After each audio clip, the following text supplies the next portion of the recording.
करें शुरू।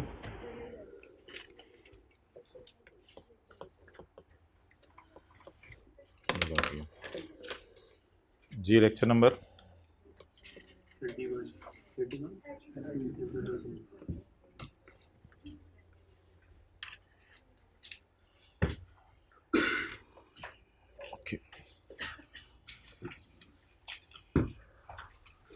वो हजरात जो लाहौर में रहते हैं और आज क्लास में तशरीफ़ नहीं लाए और कल क्लास में तशरीफ़ लाएंगे, और जो लाहौर के 50 से 100 किलोमीटर की रेंज में रहते हैं और वो हजरात भी आज तशरीफ़ नहीं लाए और कल तशरीफ़ लाएंगे या मंडे को तशरीफ़ लाएंगे, उनके साथ देखिएगा होगी क्या।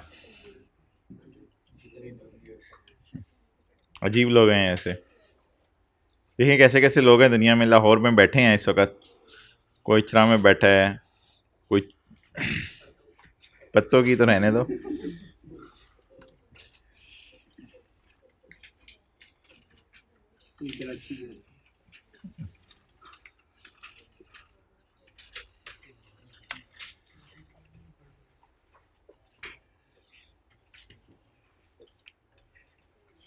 अच्छा, ये जिन हजरात ने कोई लेक्चर शेक्चर अब पिछले मिस किए हैं, तो वो आज वाला लेक्चर अगर सुन रहे बैठ के, ऐसे ही कोई बच्चे रैंडम लगा लेते हैं, चलो इस वाले लेक्चर में ट्राई करते हैं क्या पढ़ाया, पिछले तो छूटे हुए हैं, तो वो हजरात फिर ऐसा करें, इस लेक्चर को थोड़ा थोड़ा आगे करके देखें, जहाँ लीज़ ख़त्म हो रही हो वहाँ से आगे इस लेक्चर के एंड पे तकरीबन या दरमियान में, अब मुझे नहीं पता कितनी देर लगेगी, IS-21 शुरू होगा, या हो सकता है हम ना ही शुरू कर सकें। तो IS-21 जो शुरू होगा तो वहाँ से लेना शुरू कर दें, क्योंकि आज और कल की क्लास IS-21 की लेके फिर आप मंडे को IS-21 के क्लास लेने के काबिल होंगे। फ़िलहाल वो 2 सवाल निकाल लें जो हमने जाते जाते डिस्कस करने थे।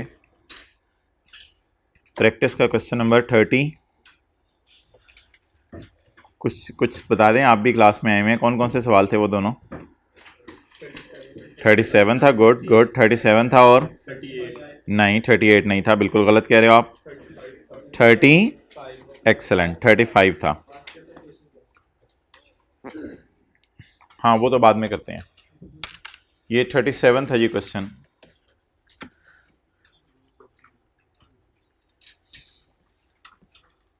तो हम ये बात कर रहे थे कि जो 6 महीने का एडवांस का सवाल है, अगर उसकी थोड़ी सी रिवीजन हो जाए तो वो बेहतर हो जाए। ये बात करते करते आपने कहा था हमें जाने दें, हम एक दफ़ा रिज़ल्ट ले लें फिर आएंगे, तो मैंने कहा था ठीक है आप चले जाएं। फिर आप एक दिन बैठे हुए थे तो पता चल गया कि रिज़ल्ट आ गया, हालांकि उस वक्त आपका मूड भी नहीं था, सोए हुए थे।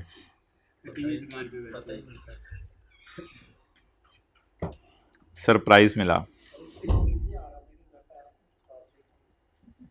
अच्छा,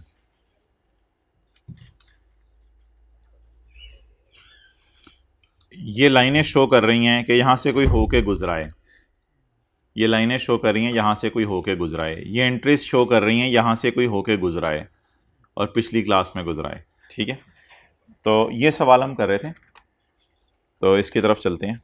एक दो ज़रा दोबारा नज़र मार लें। लेसी फेयर वैल्यू को इग्नोर करता है, ये पेज है 78। 6 महीने की किस्तें थी एडवांस में 12,000 रुपये। लीज कितने साल की थी? 5 साल की। तो 5 साल में कितनी किस्तें बनी? 10। पहला साल कौन सा बन रहा है जी? 2004 का।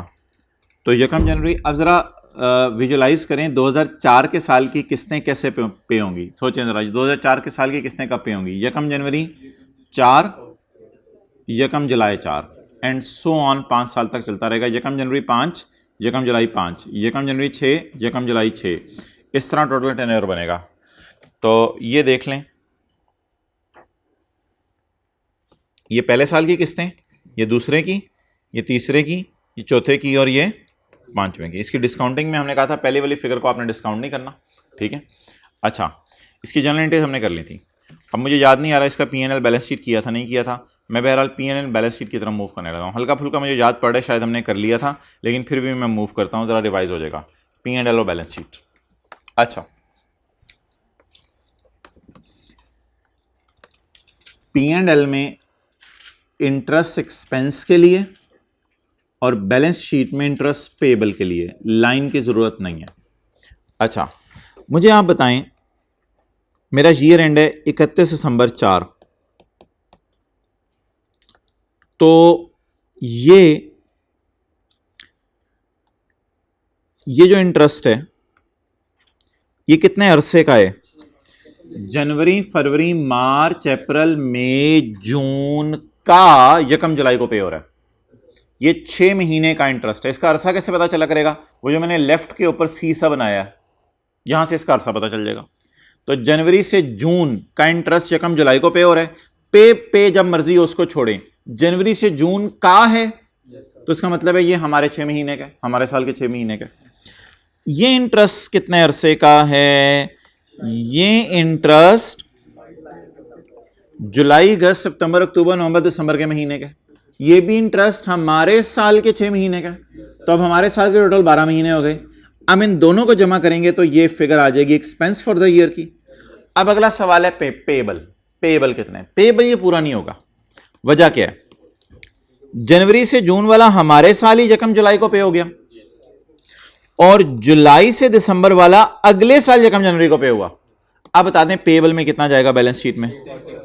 3, 4, 6, 7। ये पहली बात होगी मेरी खत्म।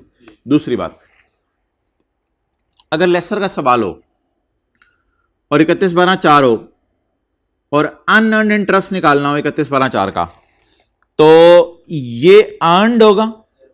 अर्न्ड P&L वाली चीज, जैसे अभी इंटरेस्ट एक्सपेंस आपने बताया था, ये अर्न्ड होगा और ये सारा।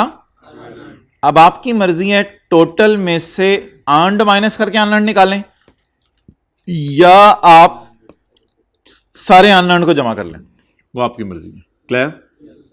तो ये डिस्कशन हो गई हमारी इंटरेस्ट इनकम और इंटरेस्ट एक्सपेंस की। तो P&L में इंटरेस्ट एक्सपेंस, बैलेंस शीट में इंटरेस्ट पेएबल, और नोट बनाते हुए लेसर का अनअर्न्ड इंटरेस्ट। इन तीनों चीजों के लिए लाइन की जरूरत नहीं है। हमारे साल की बैलेंस शीट बनाने के लिए हमारे साल की पेमेंट के नीचे लाइन लगा दें। हमारे साल की पेमेंट ये नहीं है, हमारे साल में ये पेमेंट्स हुई हैं। हमारे साल की पेमेंट के नीचे क्या लगा दी? लाइन लगा दी। 5 के साल वाला करंट है और 6, 7, 8 वाला जो इसके बराबर भी आ सकता, नीचे वाला, सॉरी, यू राइट। तो ये करंट पोर्शन में चला जाएगा और ये सारा बैलेंस शीट बनाते हुए और नोट बनाते हुए 5 का सारा लेस देन 1 ईयर, 6 का 1 to 2, 7 का 2 to 3 और 8 का 3 to 4। So that was all regarding expense, regarding P&L, regarding balance sheet और regarding note, P&L balance sheet note के बारे में। इस सवाल की हमारी डिस्कशन खत्म हुई और इसकी एंट्रीज हमने डिस्कस कर ली थी। उसमें मैंने आपको मशवरा दिया था कि 2 एंट्रीज कर लिया करें, खर्चे की अलग एंट्री करें और आगे पेमेंट की अलग एंट्री। इसी तरह खर्चे की अलग एंट्री, पेमेंट की अलग एंट्री। साल के शुरू में पेमेंट होगी, साल के मिड में खर्चा बुक होगा, यकम जुलाई को पेमेंट होगी, साल के एंड पे खर्चा बुक होगा। तो ये एंट्रीज का तरीका आपको बताया था। असल में इससे फ़ायदा ये होता है कि गया खर्च हुआ, ये लिखवा भी दिया था आपको, गया खर्च हुआ, एक रिदम में चल पड़ता है। इसी तरह का एक और सवाल हमने किया था, करना शुरू करने की कोशिश की थी, लेकिन वो था जिसमें पेमेंट स्किप हो रही थी। इसमें तो 5 साल में सेमी एनुअल के केस में 10 पेमेंट्स बनती हैं और पेमेंट 10 ही थीं। लेकिन इस सवाल में जो क्वेश्चन नंबर 35 था, ये हम कर रहे थे कि क्लास खत्म करनी पड़ी थी। E company acquired a plant on lease on यकम January 2015। Following details are relating to this lease. Lease term कितनी है? 4 साल। तो 4 साल के सवाल में अगर 6 महीने बाद किस्तें हों तो फिर हर साल 2 किस्तें, तो 4 सालों में 8 बननी चाहिए किस्तें। लेकिन अनलकीली किस्तें सिर्फ कितनी बनी? 6। Are to be paid in advance starting from यकम जनवरी 16। अच्छा, वैसे प्लान कर लें किस्तें कब कब पे करनी चाहिए। यकम जनवरी 15, यकम जुलाई 15 करनी चाहिए। कर रहे हैं नहीं वो अलग बात है। फिर इसके बाद यकम जनवरी 16, यकम जुलाई 16, यकम जनवरी 17, यकम जुलाई 17, यकम जनवरी 18, यकम जुलाई 18। ये पेमेंट्स का शेड्यूल होना चाहिए। इसी पेमेंट को शेड्यूल को सामने रखते हुए हम ऐसा करते हैं, पहले डेट और इंस्टॉलमेंट्स का कॉलम बना लेते हैं। तो ये सवाल भी कर ही लिया था हमने सारा। वैसे हम डेट और इंस्टॉलमेंट्स का कॉलम बना लेते हैं। डेट और इंस्टॉलमेंट्स का कॉलम बना के हमने क्या किया था, कैलकुलेटर अब आपके हाथों में उधर रिवीजन हो जाएगी। पहली 2 किस्तें मिस हो रही हैं, फिर यकम जुलाई, यकम जनवरी, यकम जनवरी, यकम जुलाई, यकम जनवरी, यकम जुलाई, सारी पेमेंट्स हो रही हैं। अब मैंने आपको कहा था एडवांस के सवालों में ना वो रिदम बरकरार रखें अपना, क्या कि पहली किस्त को डिस्काउंट नहीं करना, पहली किस्त को डिस्काउंट नहीं करना। तो इसको फिलहाल डिस्काउंट ना करें, इसको फिलहाल डिस्काउंट ना करें, और इन सबको ना इकट्ठा डिस्काउंट कर लें। और एक बात याद रखिएगा, जब आप डिस्काउंटिंग करते हैं ना तो ये प्रेजेंट वैल्यू आपको लाके छोड़ती है एक पीरियड पीछे। तो इनको अगर आप डिस्काउंट करें तो इनके काउंट करें, इनको 1 2 3 4 5, 5 फिगर्स को आप डिस्काउंट करें। ये रेट देख लें, साल का है, 6 महीने का 7% होगा। 7% पे डिस्काउंट करें 5 किस्तों को, और जवाब बताएं क्या आ रहा है।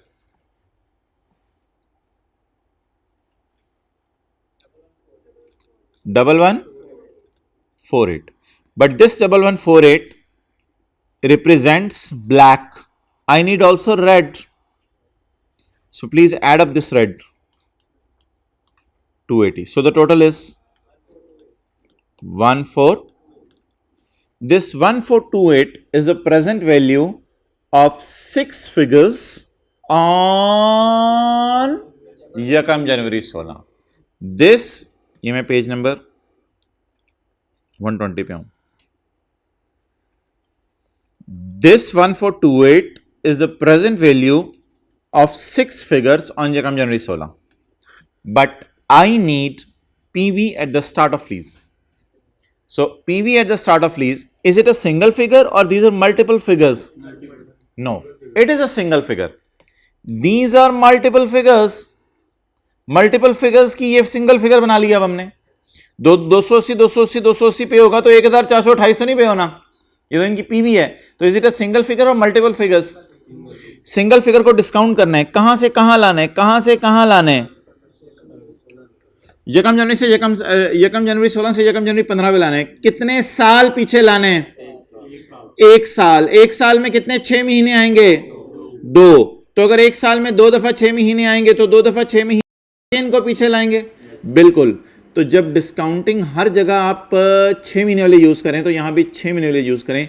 इसको उठा के साल पीछे लाना है या 2 6 महीने पीछे लाना है? 2 6 महीने पीछे लाना ज्यादा अच्छा फिक्र है, क्योंकि डिस्काउंट रेट जो है वो उसका है। सिंपल डिस्काउंट करेंगे या एनओटी का फॉर्मूला लगाएंगे? अब हम इधर लिखेंगे 1428 इंटू 1.0 रेज टू पावर कितने 6 महीने। अब ये जो 6 महीने ना ये वो ऐसे गिनने वाले होते हैं, ये 6 महीने गिनने वाले हैं, यानी यकम जुलाई 15 और यकम जनवरी 16, ये 2 6 महीने बनेंगे। Raise to power -2 is equal to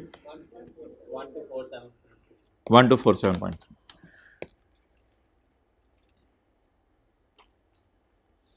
अच्छा आगे यार कैलकुलेटर पकड़ लें, आगे आपको याद होगा कैसे करते थे, भूल ना गया हो। कैलकुलेटर पकड़ें, 1247.3 के ऊपर परसेंटेज लगाएं 7%, नहीं सॉरी इंटरेस्ट पहला तो नहीं निकालना ना, क्योंकि यकम जनवरी 15 को पेमेंट बनती है, यकम जनवरी 15 को पेमेंट नहीं होगी, ऐसे समझने के लिए लिखा हुआ है, तो इसलिए इसको तो फारिग करें।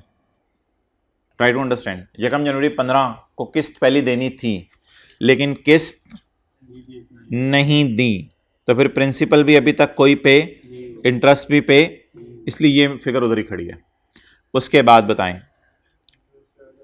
यकम जुलाई 15, बोले बोले बोले बोले यकम जुलाई 15 6 महीने का इंटरेस्ट निकालें। 1247.3 इंटू 7%, 87.3। क्या ये 87.3 किस्त में डाल के पे हुआ है या नहीं पे हुआ? नहीं पे हुआ, तो ये पे करना था, ये मांगा, ये भी पे नहीं हुआ, ये पे करना था, ये और पे करना है। टोटल पेबल कितना हो गया? 1334.6। अब 1334.6 को आप क्या करें, 1334.6 को जो है उस पर इंटरेस्ट लगाएं, वो कितने परसेंट आ गया? ये 93.4 एंड सो ऑन, सारा सीन उसी तरह चलता रहेगा। क्लियर?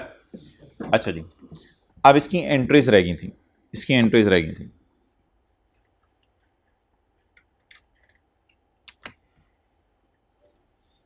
कराएं जी एंट्रीज मुझे। पहला साल कौन सा है? 2015।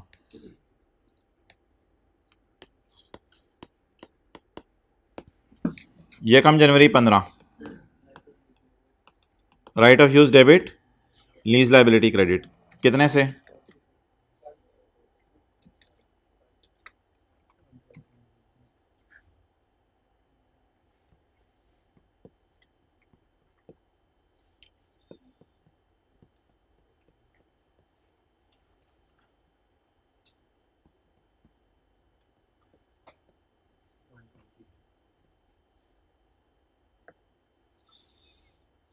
जो ऑनलाइन वाले हैं उनको कोई आगे लेक्चर्स नज़र आ रहे हैं तो उसको जल्दी जल्दी लेना शुरू करें, चीज़ों को पेंडिंग मत करें। 1247.3 आगे चलें जी।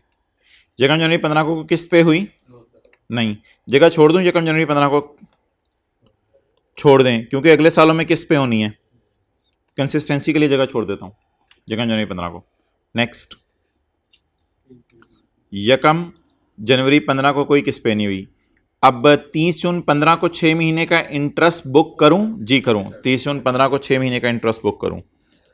30 June 15 interest expense debit, interest payable credit, जी कितने से? 87.3। अच्छा जी, गया खर्च हुआ यकम जुलाई 15, कोई पेमेंट हो रही है? यकम जुलाई 15 को पेमेंट नहीं हो रही, तो गया 0। अब 31/12/15 6 महीने का और इंटरेस्ट बुक करना पड़ेगा जी। क्या एंट्री होगी? 93.4 की। ये दिखने में यकम जनवरी 16 को नजर आ रहा है, लेकिन मैंने क्या ऐसे करके देखा करें कि कितने अरसे का है ये। जुलाई, अगस्त, सितंबर, अक्टूबर, नवंबर, दिसंबर 2015 वाला 16 के पहले दिन पे हो रहा है, तो ये हमारे साल का है, तो हमारे साल के तो हमारे साल में से बुक करें 93.4 जी। Entry interest expense debit, interest payable credit जी 93.4 गया खर्च हुआ। अब आप मुझे बता दें अगले साल क्या मैं एसेट लीज पे लूँगा? नहीं। क्या अगले साल के पहले दिन किराया पे होगा? इसकी एंट्री बताएं। इसी की एंट्री करेंगे ना, लेकिन एंट्रीज आपको मुझे लगता है भूली होंगी। एक हल्की सी एंट्री ज़रा ध्यान से करनी है। कैश क्रेडिट कितने से? 280 से। कैश 280 से। आगे इंटरेस्ट कितने से? 93.4। इंटरेस्ट पेबल डेबिट करना है ना, इंटरेस्ट पेबल डेबिट करना है कितने से? 93.4 से भी और 87.3 से भी, क्योंकि कितना टोटल पड़ा हुआ है? ये भी पड़ा हुआ है और ये भी पड़ा हुआ है। क्लियर? तो इसमें हम क्या करेंगे, मैंने आपको कहा था आप ये करेंगे, सबसे पहले लीज लाइबिलिटी देखें कितनी है, 186.6। लेकिन लीज लाइबिलिटी मैंने आपको बताया था बैलेंसिंग आएगी, लीज लाइबिलिटी बैलेंसिंग आएगी, क्योंकि इस लाइबिलिटी में ये वाला इंटरेस्ट भी पे होगा 87.3 वाला। अगर ये पिछले सवाल आपको याद हो जो हमने क्लासेस में किए थे। तो अब मुझे बता दें सबसे पहले इंटरेस्ट पेएबल। अच्छा, इंटरेस्ट पेएबल पिछले 6 महीने का पेएबल है या उससे पिछले 6 महीने का भी पेएबल है? दोनों का पेएबल है। तो कितना बना? 93.4 87.3 180.7। और डेबिट किसे करें? लीज लाइबिलिटी को। लीज लाइबिलिटी को मैंने कहा था बैलेंसिंग निकाल लें 99.3। तो ये जो अजीब सा चक्कर हुआ है ना 87.3 वाला, ये तो सिर्फ इस वजह से करना पड़ा है क्योंकि ये पे नहीं हो रहा था, ये पे नहीं हो रहा था। और अगर ये पे हो रहा होता ना फिर तो मसला ही कोई नहीं था। फिर पता कैसे करना था?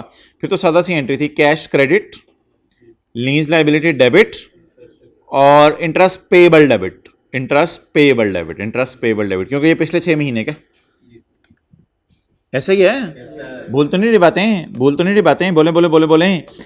यकम जनवरी 16 की सुबह, यकम जनवरी 16 की सुबह जो इंटरेस्ट पे हो रहा है वो इस साल का पे हो रहा है या पिछले साल के 6 महीने का? तो फिर एंट्री क्या बनेगी अगर ये पिछला वाला 87.3 वाला चक्कर ना होता? कैश क्रेडिट लीज लाइबिलिटी और इंटरेस्ट पेएबल डेबिट। लेकिन अब हमें पता है कि पुराना इंटरेस्ट भी पेएबल है, तो क्या एंट्री बनेगी? Cash credit interest payable 93.4 B और 87.3 बी। तो cash credit interest payable debit, इसको मैंने कहा था फिर बैलेंसिंग निकाल लें, इसको यहां से उठाने की जरूरत नहीं है। डेट इज 186.6 को यूज ना करें, इसको बैलेंसिंग निकाल लें।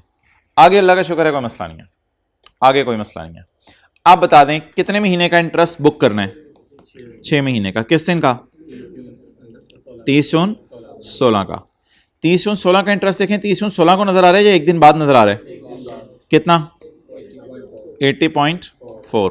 तो entry interest expense debit interest payable की कितना? 80.4।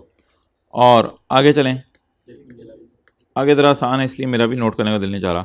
आगे बोलें क्या क्या क्या क्या क्या आगे एंट्री में टेंशन नहीं। Cash credit, lease liability debit और इंटरेस्ट पेएबल डेबिट, बस ये तो एक ही बुक हुआ ना 80.4, तो इसको खत्म करें। कैश क्रेडिट 280, लीज लाइबिलिटी यकम जुलाई 16, लीज लाइबिलिटी 199.6 और इंटरेस्ट पेएबल कितना? 80.4। मैं नीट इसलिए नोट नहीं कर रहा कि बस आपको पता है सब कुछ। आगे चलें, इंटरेस्ट एक्सपेंस डेबिट जी कितना? 66.4। ओके, अब आपको पता चला कि ये जगह खाली क्यों छोड़ी थी? ताकि देखें ना, साल के शुरू में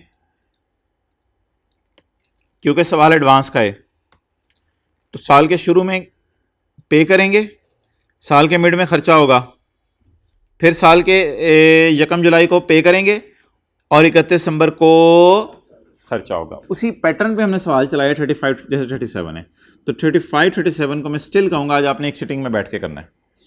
अच्छा, अब आप हजरात ज़बानी ज़रा जवाब देते रहें।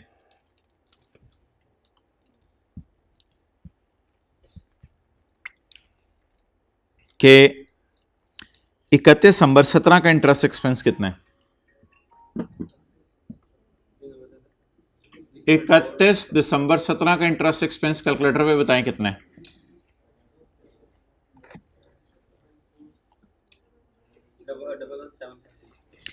यार 17 का कैलेंडर ज़हन में लाएं, 17 का कैलेंडर, ठीक है? 17 का कैलेंडर ज़हन में लाके मुझे ये बताएं कि ये जो इंटरेस्ट आपको नजर आ रहा है ये कब से कब तक है? जनवरी, फरवरी, मार्च, अप्रैल, मई, जून। एग्री करते हैं ये जनवरी से जून तक है। ये भी 17 का है। ये कब से कब तक है? जुलाई, अगस्त, सितंबर, अक्टूबर, नवंबर, दिसंबर, जो अगले साल 1 जनवरी 18 को पे हो रहा है। ये भी 6 मंथ्स का है। इन दोनों को जमा करवें। What will be it? It will be the interest expense for 31 December 17। Done. 31 दिसंबर 17 का पेएबल, 31 दिसंबर 17 का पेएबल। आपने पहले ना खर्चा पकड़ लें तो फिर ही पेएबल निकालना आसान होगा। पहला खर्चा तो 7वें महीने के पहले दिन पे हो गया, दूसरा खर्चा अगले साल पे हो रहा है, तो कौन सा पेएबल में नजर आएगा? सिर्फ 35.4। ये सारी बातें ये सारी बातें लाइन लगा के हो रही हैं, ये डेट्स देख के हो रही हैं, डेट्स देख के हो रही हैं। और आखिरी बात, अगर लेसर का सवाल हो और अनअर्न्ड इंटरेस्ट निकालना हो तो अनअर्न्ड इंटरेस्ट ये सारा खर्चे में चला गया तो लेसर के लिए ये इनकम बन गया, लेसी के लिए खर्चा, लेसर के लिए इनकम, तो ये अर्न्ड है। तो ये सिर्फ अर्न नहीं है, ये सारा ऊपर वाला अर्न्ड है, पिछले सालों के P&L में भी गए हुए हैं। तो total minus earned is equal to unearned, या खाली 18.3 भी अनअर्न्ड। डन। तो ये जो तीन चीजें हैं ना, इंटरेस्ट एक्सपेंस, इंटरेस्ट पेएबल और लेसर के सवाल के लिए अनअर्न्ड इंटरेस्ट, इनके लिए लाइन की जरूरत बल्कि डेट्स लगा के आइडिया हो जाएगा। अच्छा, बैलेंस शीट के लिए जरूरत है। अब मैं आपसे पूछता हूं 31/12/16 की बैलेंस शीट में क्या जाएगा? 31/12/16 की बैलेंस शीट में 31/12/16 की पेमेंट के नीचे लाइन लगा दें। तो जब 31/12/16 की पेमेंट के नीचे क्या लगा दी? तो 31/12/17 का साल करंट है, और उससे अगला वाला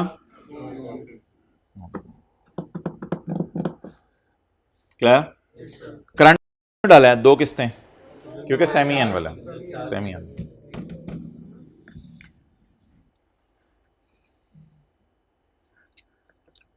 सवाल निकालने पास पेपर का फ्रेंच वनीला।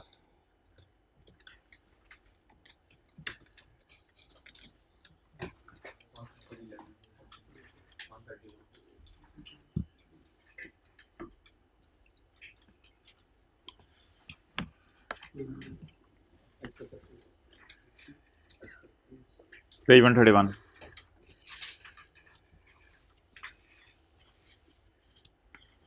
और 1 जनवरी 19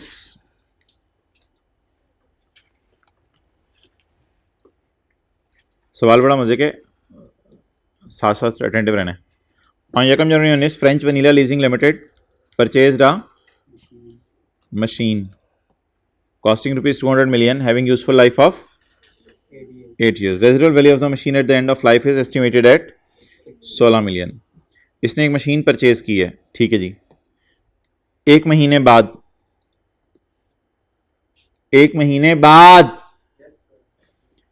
इसने लीज पे दे दी machine with to cotton candy limited for a non cancellable period of 2.5 साल विद इफेक्ट फ्रॉम 1 मार्च 2019। जिन हजरात ने फिज़िकल में ज्वाइन किया है और आज से मिसाल के तौर पे ज्वाइन किया है, तो वो पिछले ऑनलाइन लेक्चर्स लें। ये ना समझें कि पिछली दफ़ा हमने FR2 पढ़ा हुआ है, इस पर बहुत सी चीज़ें ज़्यादा करवाई हैं, तो इसलिए उनको लेक्चर लेने पड़ेंगे। ऑन जो भी पिछले लेक्चर अपलोड हुए हैं। On 1 February 2019 FVLL entered into a lease agreement for this machine with Cotton Candy Limited for a non-cancelable period of 2.5 साल with effect from 1 March 2019। Asset की अकाउंटिंग कब से शुरू होगी?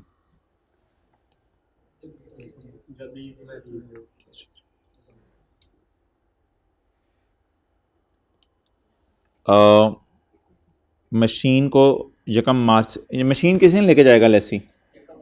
1 मार्च को। और एग्रीमेंट किस दिन हुआ है? एंटर्ड इनटू एग्रीमेंट साइन हुआ है 1 फरवरी को। तो इन दोनों में क्या डिफरेंस है यार?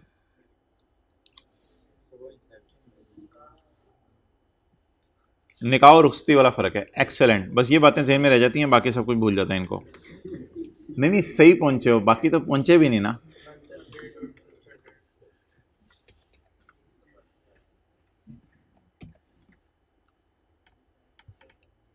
जी, लीज एग्रीमेंट वाली डेट को क्या कहते हैं? Inception date. और जिस दिन लेसर लेसी को एसेट अवेलेबल कर दे उसे क्या कहते हैं?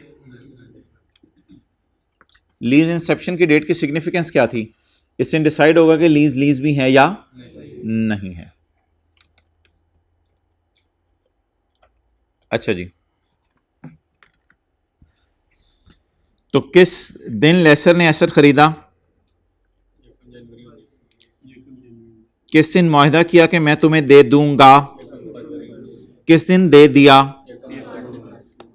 2.5 साल कब से गिनना शुरू करेंगे? एक्सेलेंट, 1 मार्च 19 से। 1 मार्च 19 से आगे 2.5 साल गिनेंगे, तुम्हारी लीज हो जाएगी पूरी। अंडर द एग्रीमेंट 8 किस्तें of 12 million are to be paid quarterly in arrears.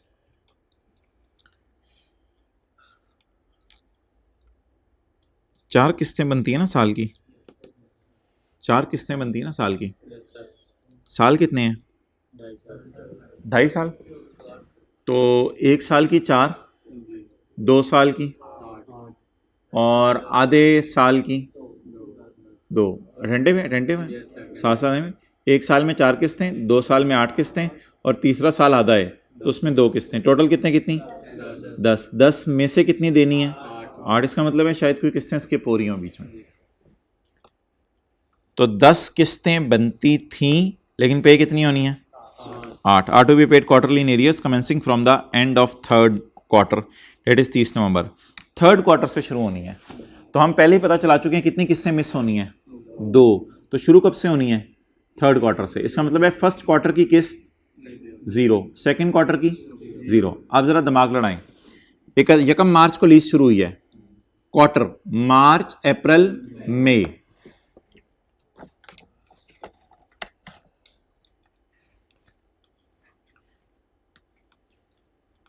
Ji. Lease किस दिन शुरू हुई है? पहला क्वार्टर का पूरा होगा।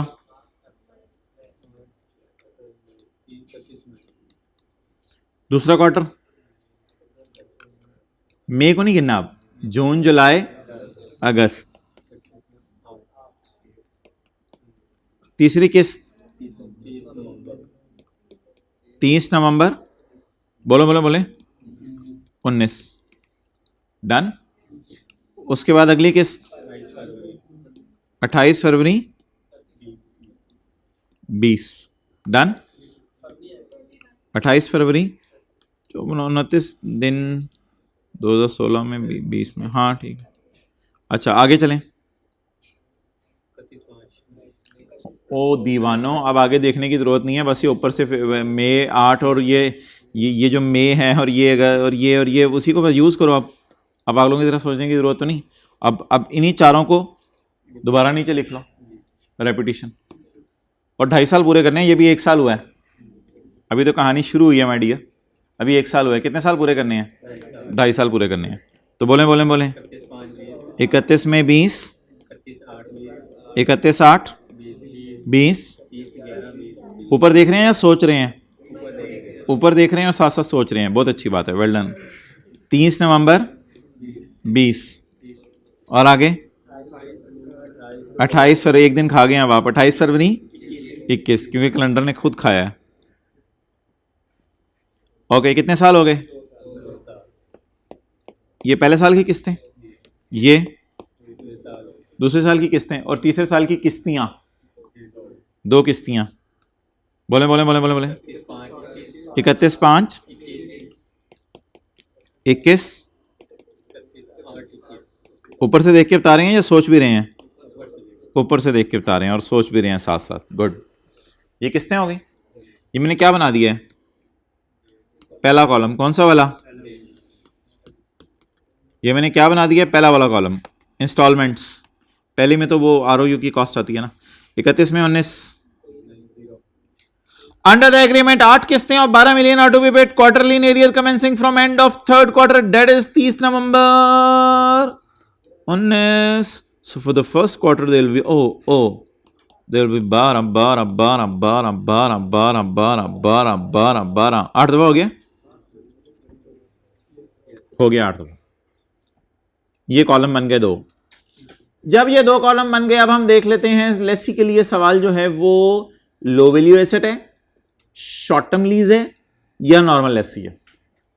लो वैल्यू एसेट नहीं है, कहीं नहीं लिखा हुआ, एसेट मशीन है, और शॉर्ट टर्म लीज भी नहीं है क्योंकि 2.5 साल है, तो शॉर्ट टर्म लीज भी नहीं है। तो फिर क्या करें? नॉर्मल तरीके से चलें। अब हम कहां से चलेंगे? एलपी और पीवी ऑफ एलपी। एलपी क्या है? पहली किस्त, दूसरी किस्त, तीसरी किस्त, चौथी किस्त, पांचवी किस्त, छठी, सातवीं, आठवीं, नौवीं, 10वीं। कितना हो गया? 96। ये एलपी हो गई। अच्छा, पीवी की ना जरा ट्राई करें कि ये क्या चीजें कहां ला के छोड़ेंगी और फिर अगली चीज कहां लाएगी। लेकिन एक मिनट, रेट में आपको जरा बता दूं, रेट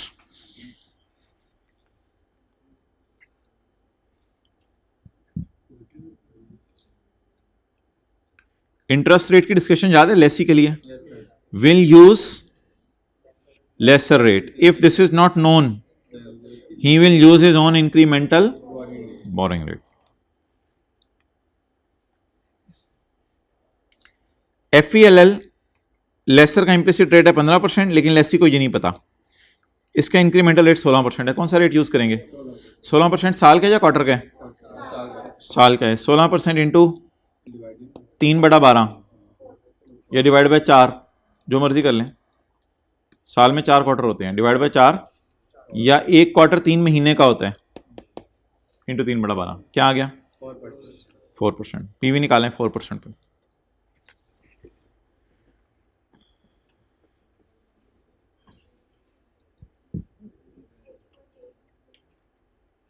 कहाँ ला के छोड़ी है पीवी को?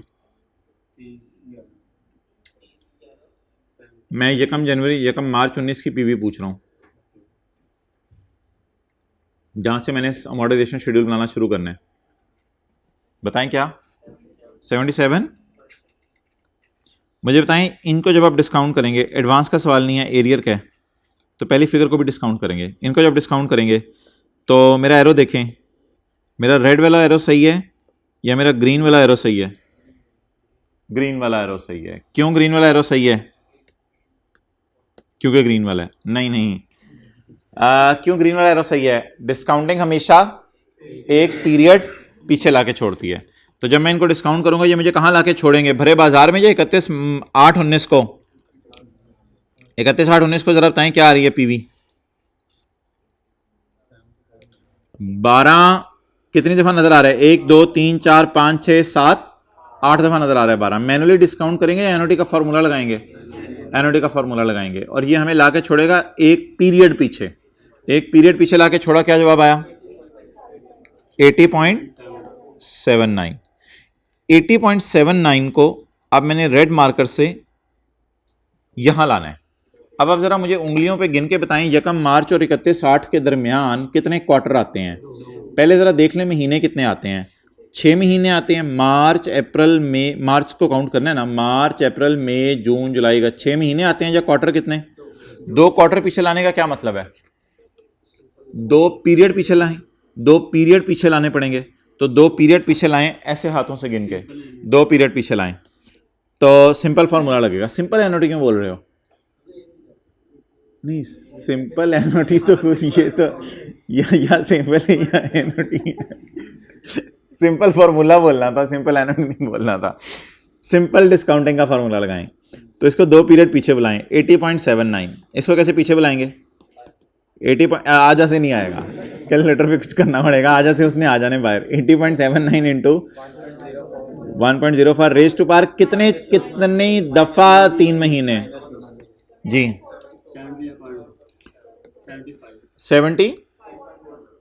74.69।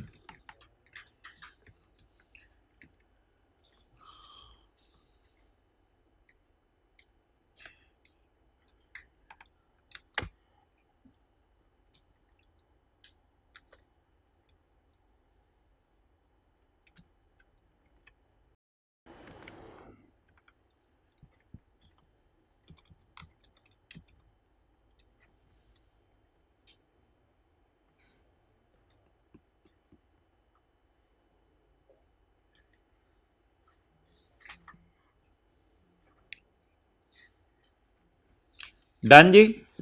74.69। आगे मैं टेबल यहां से यूज कर लूं, इजाजत है? यहां से यूज कर लूं टेबल।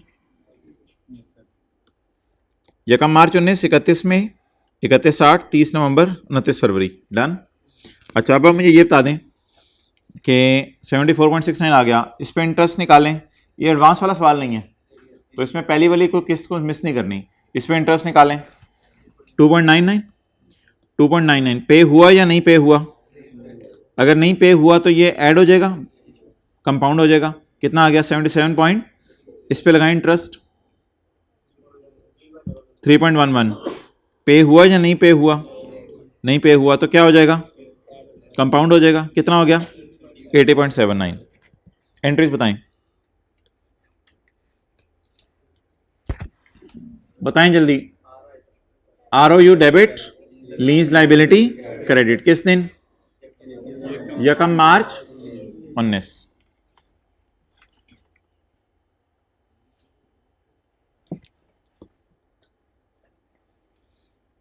एक एंट्री ना आपको यकम अप्रैल की करनी पड़ेगी सवाल में। ऑन यकम अप्रैल 19 CCL completed installation of machine at cost of 4 million and it is put into use. बताएं जी 4 मिलियन की एंट्रीज जल्दी जल्दी जल्दी जल्दी। लेसी ने एसेट इंस्टॉल किया है। ROU डेबिट, मजदूरों को कैश पेड क्रेडिट 4 मिलियन। ये किस दिन होगी?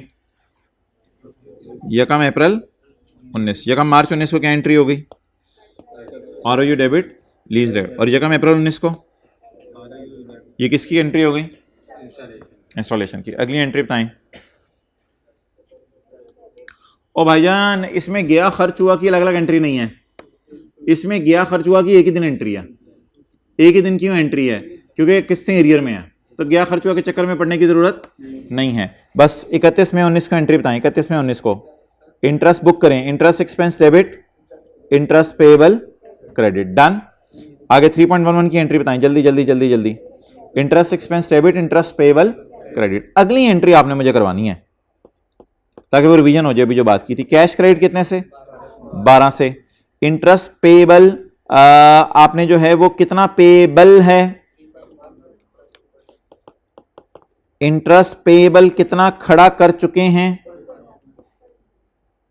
2.99 प्लस 3.11 कितना? 6.1। इसको खर्चे में डालूं या पेएबल कम करूं? एक्सेलेंट। खर्चे में क्यों डालना है? क्योंकि ये इसी क्वार्टर के आखिरी दिन पे हो रहा है, तो इधर इस सवाल में वो वाला चक्कर नहीं है जो भी थोड़ी देर पहले हमने किया था। तो इसको खर्चे में डालें डायरेक्ट। कितना? ये पेएबल में पड़ा या डायरेक्ट खर्चे में डालना है? पेएबल तो इसका क्रिएट ही नहीं हुआ, तो डायरेक्ट खर्चे में डाल दें। कितना? 3.23। अब ये वाली फिगर नहीं उठानी आपने, ये वाली फिगर नहीं उठानी, ये बैलेंसिंग आएगी। Lease liability 2.67। ये पहले क्वार्टर का खर्चा, ये तीसरे क्वार्टर का खर्चा और उसके साथ साथ इसकी पेमेंट्स वो सारी आ गई। क्लियर? अच्छा जी, अगली एंट्री हमारा ईयर एंड 31 दिसंबर है, तो 29 फरवरी वाली एंट्री नहीं होगी, क्योंकि हमारा ईयर एंड क्या है? 31 दिसंबर। तो 29 फरवरी 20 पता नहीं मैंने क्यों अमॉर्टाइजेशन शेड्यूल बनाया हुआ है, ये आपसे मैं बाद में बात करूंगा मैंने क्यों बनाया, बनाने की जरूरत क्या है। मुझे ये बताएं कि 31 दिसंबर की एंट्री जो है वो क्या कोई करनी बनती है? हमारा अकाउंटिंग ईयर एंड और लीज का ईयर एंड सेम है डिफरेंट है? डिफरेंट है। आखिरी किस्त अगर 31 दिसंबर 19 को पे हो रही होती तो आला था। आखिरी किस्त अगर 31 दिसंबर 19 को पे हो रही होती तो बड़ा जबरदस्त सवाल था, लेकिन आखिरी किस्त से मुराद है हमारे साल में आखिरी किस्त। लेकिन हमारे साल में आखिरी किस्त किस दिन पे हो रही है? 31 दिसंबर को या एक महीना पहले? एक महीना पहले। हमने कितने महीने का इंटरेस्ट बुक कर लिया है? बोले बोले बोले बोले बोले बोले बोले कितने महीने का इंटरेस्ट बुक कर लिया है? मार्च का, अप्रैल का और मई का बुक कर लिया है। हमने जून जुलाई अगस्त का बुक कर लिया है। ये इंटरेस्ट कितने महीने का? सितंबर अक्टूबर नवंबर का बुक कर लिया है। कितने महीने का इंटरेस्ट बुक कर लिया है? नवंबर तक का कर लिया है। किसका बुक करना रहता है? दिसंबर का। कैसे बुक करें? इस फिगर को पकड़ें, ये कितने महीने का है? पे कब होगा? अगले साल। पे कब होगा? अगले साल। लेकिन 31 दिसंबर को इसमें से थोड़ा सा बुक होगा, वो बुकिंग बता दें कितने पे होगी? 2.89 इंटू 1/3, क्योंकि ये 3 महीने के, मुझे 1 महीने का चाहिए, divide by 3 multiplied by 1 month, 0.96। क्या अब मैं कह सकता हूं कि अगर मेरा एसेट यकम मार्च को लीज पे लिया है मैंने, अगर मैंने एसेट यकम मार्च को लीज पे लिया है तो मार्च अप्रैल मई जून जुलाई अगस्त सितंबर अक्टूबर नवंबर दिसंबर 10 महीने बनते हैं। तो 10 महीने अगर बनते हैं तो फिर इंटरेस्ट कितने अरसे का बुक होना चाहिए? 10 महीने का। और हमने बुक भी कितने अरसे का किया है? ये पहले 3 महीने का, ये पहले 3 महीने का, ये पहले 3 महीने का, सॉरी पहले नहीं, जो भी थे, और ये फिर 1 महीने का। तो अगर यकम मार्च को एसेट लीज पे लिया है तो मार्च अप्रैल मई जून जुलाई अगस्त सितंबर अक्टूबर नवंबर दिसंबर, टोटल महीने कितने बनते हैं? 10। तो 10 महीने, तो इंटरेस्ट भी कितने महीने का बुक होना चाहिए? 10 महीने का। कौन सी एंट्री भूल सकते थे? आखिरी वाली एंट्री भूलने का चांस था कि वो इंटरेस्ट हम बुक करना भूल जाते हैं। लेकिन याद रखिएगा जब यकम मार्च है तो फिर 31 दिसंबर तक 10 महीने बनते हैं, ना कि 9 महीने। हमारा अकाउंटिंग ईयर एंड और लीज ईयर एंड डिफरेंट था जी।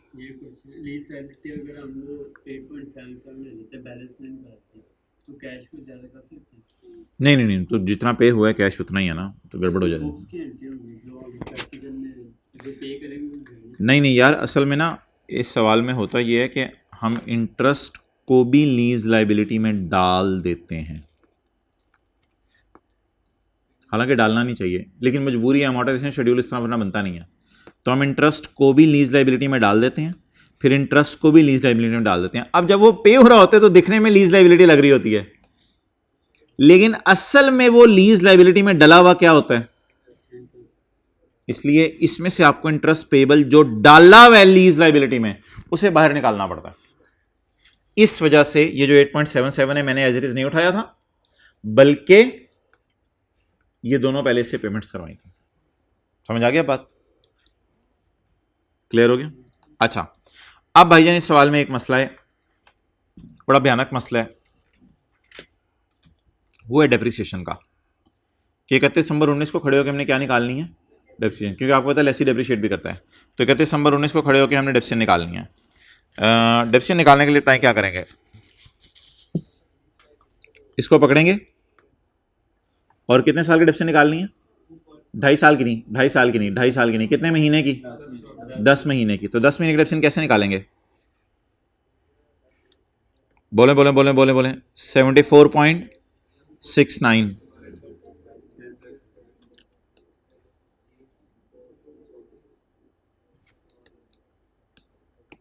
2.5 साल से डिवाइड कर दें, 2.5 साल से डिवाइड करते हैं कितने से की डेप्रिसिएशन आ जाएगी, 1 साल की। कितने से की डेप्रिसिएशन आ जाएगी, 1 साल की। यार ये 1 साल की डेप्रिसिएशन होती है 2.5 से डिवाइड करके। एक एसेट देखें, आपने खरीदा 100 रुपये का, 100 रुपये का, 100 रुपये का, और इसकी लाइफ कितनी है, 2.5 साल। तो अगर अब मैं डिवाइड करूंगा इसको 2.5 से, तो लाइफ 2.5 साल है, तो डेप्रिसिएशन 1 साल की आएगी। जरा बताएं कितनी आई है, 40 आई। तो 40 पहले साल की डेप्रिसिएशन, 40 दूसरे साल की, और फिर आखिरी साल मुझे इसे 6/12 करना पड़ेगा। तो एक बार याद रखिएगा, बच्चे समझते हैं 2.5 साल से डिवाइड करें तो डेप्रिसिएशन 6 महीने की आती है। वो पागल हो यार, 100 रुपये को 2.5 साल से डिवाइड करोगे तो डेप्रिसिएशन साल की आनी है। तो इफ यू डिवाइड 2.5 को नीचे रखें, 100 को ऊपर रखें, तो ये 1 साल की डेप्रिसिएशन देता है ना कि 6 महीने की डेप्रिसिएशन देता है। तो लाइफ से जब भी डिवाइड करेंगे तो डेप्रिसिएशन हमेशा कितने से क्या करेगी, 1 साल की। ये मैथमेटिकली मैंने आपको साबित कर दिया कि 40 आ गई, लेकिन आखिरी साल की जब डेप्रिसिएशन निकालेंगे तो आखिरी साल 6 महीने एसेट यूज हो रहा है, तो फिर मुझे 6 महीने की डेप्रिसिएशन चाहिए, तो इंटू 0.5 ईयर्स डन होगी। अच्छा, ये कितने ऐसे की डेप्रिसिएशन आ गई, 1 साल की, लेकिन मुझे इसे 10/12 से मल्टीप्लाई करना पड़ेगा। क्यों, क्योंकि हमारे साल में कितने महीने इस्तेमाल हुआ है। और इस तरह आप कई सवालों में करते थे, एसेट की उम्र 5 साल है, कॉस्ट डिवाइड बाय 5 इंटू 10/12, 10 महीने इस्तेमाल हुआ है। तो इस सवाल में 2.5 तरह कुछ बच्चों को परेशान कर देते थे। 2.5 को टेंशन नहीं लेनी, 2.5 को इसी तरह समझे जैसे लाइफ 5 साल है, 6 साल है, 2.5 की टेंशन ना ले। इस फैक्टर ने कितने साल की डेप्रिसिएशन दे दी, 1 साल की। हमें कितने महीने की चाहिए, 10 महीने की।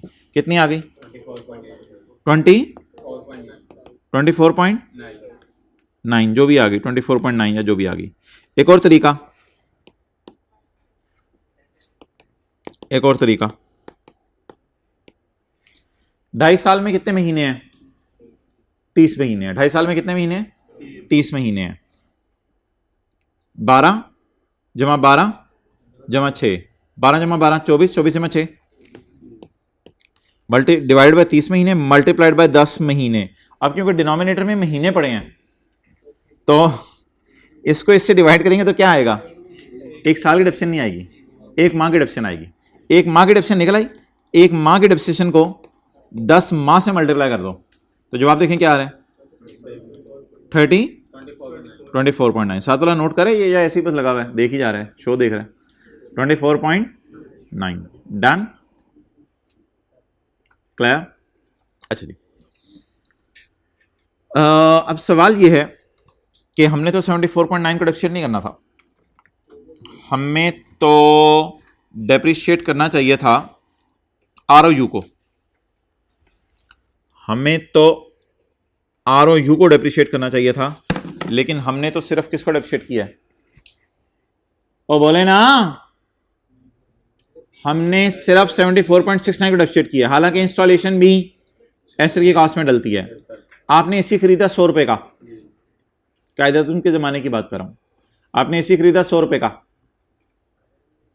अल्लामा इकबाल ने मजदूर अरेंज कराए, 10 रुपए की ट्रांसपोर्टेशन पे की, एसी कितने का पड़ा, 110 का। एसी ने 20 साल चलना है, 110 को पकड़ के 10 से 20 से डिवाइड करते थे, याद है IS 16 में। तो इधर बोलें 74.69 को डिवाइड करें या 78.69 को डिवाइड करें, 78.69। लेकिन एक मसला आ गया, ये मसला ये आ गया कि ये जो ऐसा, अब आपने ये IS 16 टाइप बातें हैं, या IFRS 16 नहीं है, लीज़ की बातें नहीं हैं, ये PPE टाइप बातें हैं। मसला ये आ गया कि जो आपने एसेट लीज़ पे लिया हुआ ना, उसकी तो उम्र 5 साल है, 2.5 साल है, सॉरी, उसने तो 2.5 साल ही हमारे साथ रहना है, लेकिन ये इंस्टॉलेशन में 2.5 साल फ़ायदा नहीं देगी। अब ये 2.4 नहीं, वोंगी मार रहे हैं, 2.4 नहीं, ये 2.4 नहीं बनेगा, ये हमें 2 साल और 5 महीने फ़ायदा देगी। 2 साल 5 महीने 2.4 नहीं होते, 2 साल 5 महीने 2.4 नहीं होते। सुबह सुबह बुलवा रहे हो, 2 साल 5 महीने 2.4 नहीं होते, 2 साल 5 महीने 2.4 नहीं होते। 5 डिवाइडेड बाय 12, तो 2 साल जमा ये 2 साल 5 महीने 2.416667 होते हैं। मैं राउंड करके नहीं चलते यहाँ काम, तो मुझे पता है, तो अच्छा, तो 2.416667 ये होते हैं 2 साल 5 महीने। वेल डन, अपने आप को कह रहा हूँ। तो अच्छा जी, अब मसला बताएं क्या है। लीज ने कब से फायदा देना शुरू किया? यकम मार्च से। और इंस्टॉलेशन ने कब से फायदा देना शुरू किया? यकम अप्रैल से। एक मसला है थोड़ा सा, अगर आप IS 16 के प्योर रूल्स लगाए ना, तो इसको डेप्रिशिएट ही यकम अप्रैल से होना चाहिए, क्योंकि जिस दिन अवेलेबल फॉर यूज़ है, इंस्टॉल किए बगैर तो अवेलेबल फॉर यूज़ हो नहीं सकता। लेकिन ये IS 16 इस पर नहीं लगता, यहाँ IFRS 16 लगता है। IFRS 16 ये कहता है कि जिस दिन आपकी लीज शुरू हुई ना, डेप्रिशिएट उसी दिन से करो, क्योंकि किस्तें आपने उसे पे करना शुरू कर दी हैं, तो इसलिए डेप्रिशिएट उसी तरह करो। तो इसलिए ना IFRS 16 में इंस्टॉलेशन के बाद से डिडक्शन शुरू होती थी, लेकिन यहां इंस्टॉलेशन की डिडक्शन अलग होगी और वो जो एसेट है उसकी डिडक्शन अलग होगी। तो यहां 2 स्टेप्स में डिडक्शन निकालनी पड़ेगी। जैसे मिसाल के तौर पे कोई जहाज है, उस जहाज के अंदर आपने 100 कुर्सियां लगाई, अब उन 100 कुर्सियों की डिडक्शन यकम जनवरी से आपने चार्ज करना शुरू कर दी। 10 कुर्सियां यकम फरवरी को लगाई, तो उनकी डिडक्शन फिर कब से शुरू करें? यकम फरवरी से शुरू करें। तो इधर आ जाएं, एसेट की लीज कब शुरू हुई? यकम मार्च को। तो यकम मार्च वाली फिगर को कब से डिडक्शन करना शुरू करें? यकम मार्च से। लेकिन मुझे बताएं, ये जो इंस्टॉल हुआ है, क्या ये 2 साल 6 महीने फायदा देगा, यानी 2.5 साल फायदा देगा, या 2 साल 5 महीने फायदा देगा? तो मजबूरन इंस्टॉलेशन की लाइफ 30 मंथ्स की बजाय 29 मंथ्स लेनी पड़ेगी। और अगर इधर मैं इस तरह की कैलकुलेशन करूं तो थोड़ी सी कॉम्प्लिकेटेड हो जाएगी, वो कैलकुलेशन मैं करना नहीं चाह रहा। लेकिन अगर आप मेरे से करवाना चाह रहे हैं तो आपको अल्लाह पूछे, मैं कर देता हूं। मैं पहले आसान वाली कैलकुलेशन करना चाहूंगा। इंस्टॉलेशन बोलें कितनी है? 4 मिलियन। कितने महीने फायदा देगी? 29 महीने। हमारे साल 10 महीने फायदा नहीं दिया, यकम अप्रैल से फायदा दिया है। कितने महीने? 9 मंथ्स। और अगर आप वेले हैं और टाइम है आपके पास, तो फिर आपको देखना पड़ेगा कि 2 साल और 5 महीने 2.5 नहीं होते, 2 साल और 6 महीने 2.5 साल होते हैं। 2 साल और 5 महीने ये 5/12 करके निकलते हैं। एक्सेल में आपको पता है F2 दबाते हैं तो वो फॉर्मूला दे देता है, शायद पता हो आपको, एस्केप कर दें, F2 दबाएं तो वो फॉर्मूला दे देता है। तो फॉर्मूला मैंने लगाया 5 महीने डिवाइड बाय 12 महीने। तो 5 महीने डिवाइड बाय 12 महीने का मतलब है कि 0.41 महीने, 0.41 ईयर, 0.41 ईयर। क्लियर? समझ आ रही बात? तो अब अगर आपके पास डंकी वर्क करने का दिल चल रहा है तो फिर 4 डिवाइडेड बाय 2.41667 इंटू 9/12 करके देखें। इससे जो जवाब आएगा वही इससे जवाब आएगा। और अगर ये जवाब सेम नहीं आ रहा तो मैं अपनी डिग्री ICAP को CA की वापस करने जा रहा हूं। इधर बोलें, लिया बराबर 1.24, इधर 1। ये तो मैथमेटिकल बातें हैं सारी, आसान आसान सी। तो आप बता दें, डेप्रिसिएशन ईयर्स की बेस पे भी निकाल सकते हैं और डेप्रिसिएशन मंथ्स की बेस पे भी निकाल सकते हैं। It's up to you, wherever you are comfortable.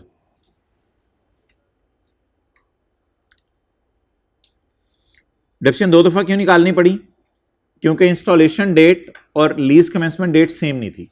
अगर इंस्टॉलेशन डेट और लीज कमेंसमेंट डेट सेम होती तो फिर तो बड़ा ही आसान हो जाता, फिर हम दोनों को ऐड करके कॉस्ट को पकड़ के डेप्रिशिएट कर देते।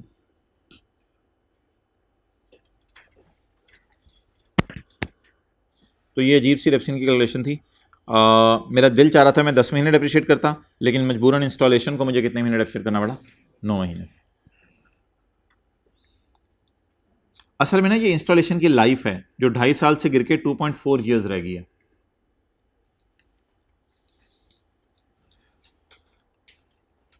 जी क्या एंट्री बनी? एक ये था डिवाइड बाई 30 मल्टीप्लाइड बाई 10 और divide by 29 multiplied by 9, 26.14 and that is all. अच्छा सवाल की requirement, prepare the general entries for the year in the books of FVLL। अबे FVLL कौन है? ओ ये तो लेसर है। एंड CCL की बुक्स में कर दी है 31 नवंबर 19 की एंट्रीज। अब किसकी बुक्स में करनी है? FVLL की बुक्स में करनी है। अच्छा पहला सवाल क्या पूछें लेसर के लिए?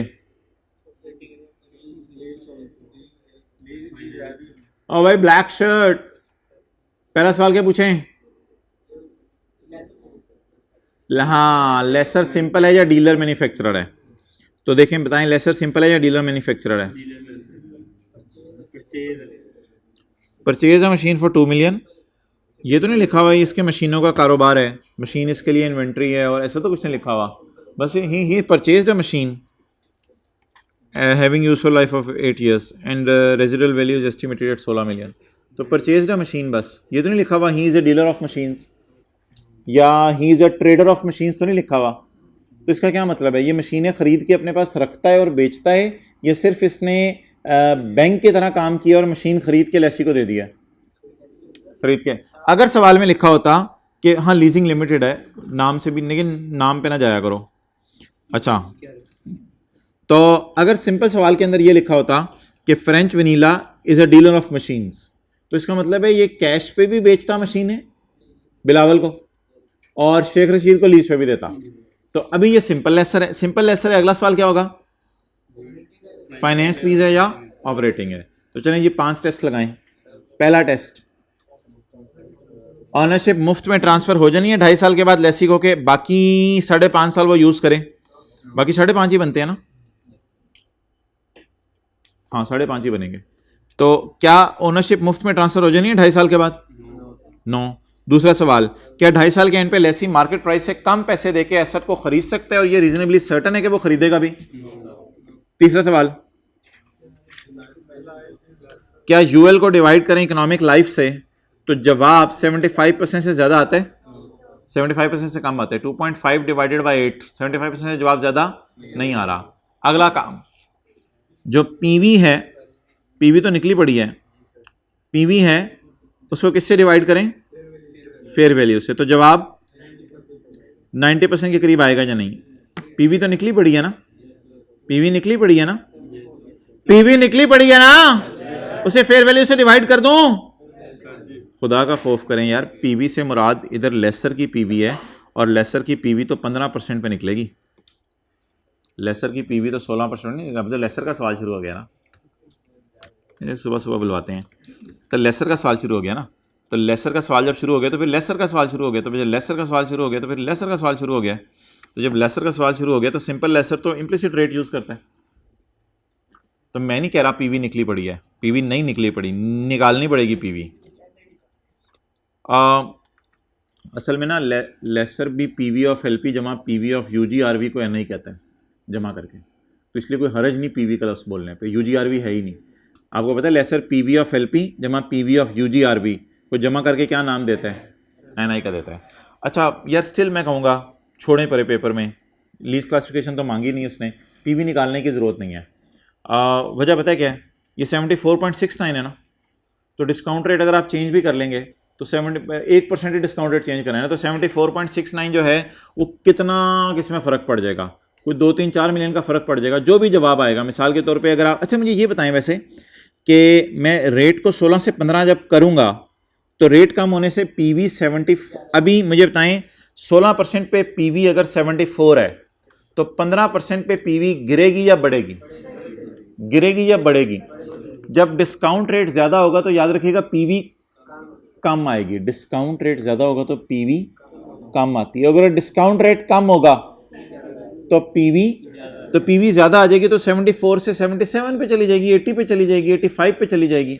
तो 75 पे चली जाए, 80 पे चली जाए, जितनी मर्जी बढ़ जाए, 85 पे चली जाए, फिर भी 200 के करीब तो नहीं पहुंच जाएगी, क्योंकि 200 का 90% बनता है 180, तो 180 के करीब तो नहीं पहुंच जाएगी ये। तो इसका मतलब है मेरे ख्याल से अगली कैलकुलेशन भी करने की जरूरत नहीं, जुबानी कलामी हमें समझ आ रहा है कि पीवी इतनी नहीं है कि आपकी जो है वो उसके बराबर पहुंच जाए। तो चौथे सवाल का जवाब भी क्या आ गया? नो। और पांचवा सवाल स्पेशल नेचर कैसे रहा? यस और नो? नो। तो जब पांचों सवालों का जवाब क्या आया? नो। तो ये कौन सी लीज है? अब लेसर कितने कॉलम बनाए? Date, instalment, principal, interest, balance, या सिर्फ डेट इंस्टॉलमेंट बना पड़ा है? ये कॉलम बना पड़ा है। अब रेंटल इनकम निकालनी है किस बेस पे? स्ट्रेट लाइन बेस पे। स्ट्रेट लाइन बेस पे रेंटल इनकम निकालनी है। टोटल करें 96। किसका सवाल शुरू हो गया है? लेसर का। कौन सी लीज? और यार देखें ना, एक बात जिंदगी में याद रखिएगा, अगर कभी जिंदगी में बैठे बैठे आप कुछ भूल जाए ना, तो आपने खड़े हो जाना है। आपने खड़े हो जाना है और आपने एक सफर ढूंढना है अपनी किताब में दीवानावार। लोग सवैयां ढूंढ रहे होंगे ईद के दिन, आपने एक सफर ढूंढना है। अच्छा यार पानी तो ले आओ, यहां से ज्यादा है, पानी पी सकते हैं। उसको कह दो पानी का, प्यास लग रही थी लेकिन मैं, अच्छा पानी का कोर्स है अब तो अलाउड है। तो सेक्शन पेज 66 65 ऐसी तरह नजर मार लेते हैं ऑपरेटिंग लीज में करते क्या है, ऐसा ना हम भूला हो। एसेट अपनी किताबों में रखते हैं, डेट इंस्टॉलमेंट का कॉलम बनाते हैं, एसेट खरीदते हैं, एसेट की आईटीसी भी एसेट की कॉस्ट में ऐड करते हैं। मेरे पास आओ, आया कमाया की एंट्री करते हैं और depreciation cost minus residual value divide by useful life. ये जीआरवी यूजीआरवी वाली नहीं है, बस ये नॉर्मल आईएस 16 वाली रेजिडुअल वैल्यू है। Cost minus residual value divide by useful life, ये एंट्रीज करते हैं। That is about operating lease.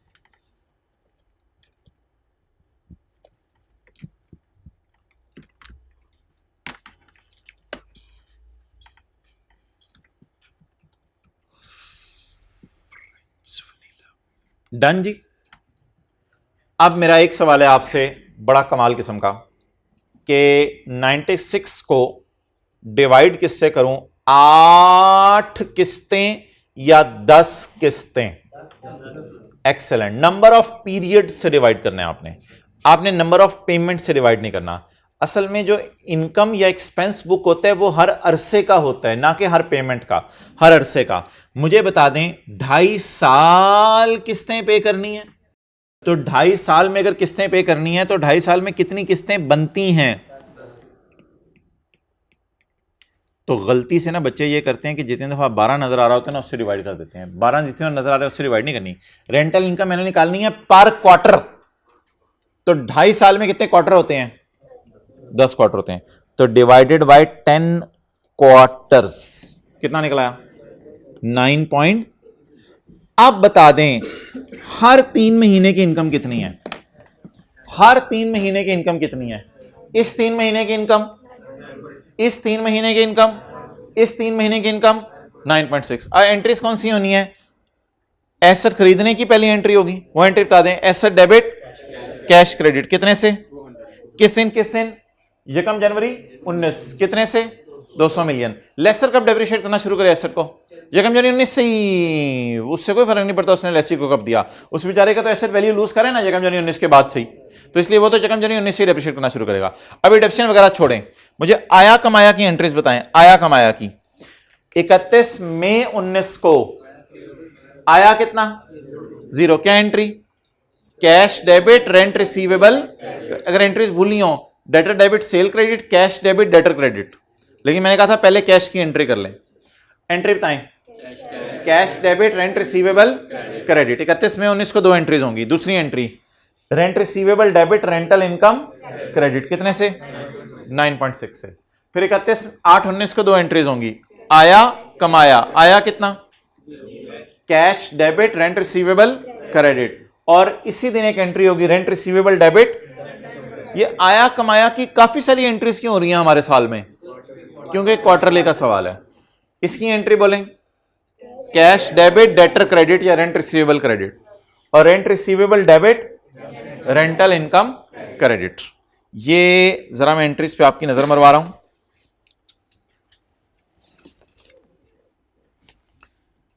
ऐसा डेबिट कैश क्रेडिट, ये आया कमाया की डेट सेम क्यों है? एरियर के साथ है, आया कमाया, आया। ये जीरो वाली एंट्री आप पेपर में स्किप कर सकते हैं, मैंने आपके समझने के लिए की हुई है सिर्फ, क्योंकि जीरो रुपीस की एंट्री करने की कोई तुक नहीं बनती। आगे बोलें, आया कमाया, ये किस दिन उलट हो गई है, ये फिगर्स गलत लिखी गई हैं। ओहो, कमाया ऊपर चला गया, चलो इंशाल्लाह अगली दफा बुक में मैं इसको ठीक कर दूंगा। कमाया ऊपर चला गया और आया नीचे, फिगर्स तो ठीक है ना, चलो आगे पीछे होगी एंट्री, कोई मसला नहीं, फिगर्स तो ठीक है ना। उसको ऐसे कर लेना, यहां से एरो खींच के ना यहां कर लें, ताकि ये एंट्री आप यहां लिख दीजिएगा। जज़ाकल्लाह, तरतीब सेम होनी चाहिए वरना मजा नहीं आता।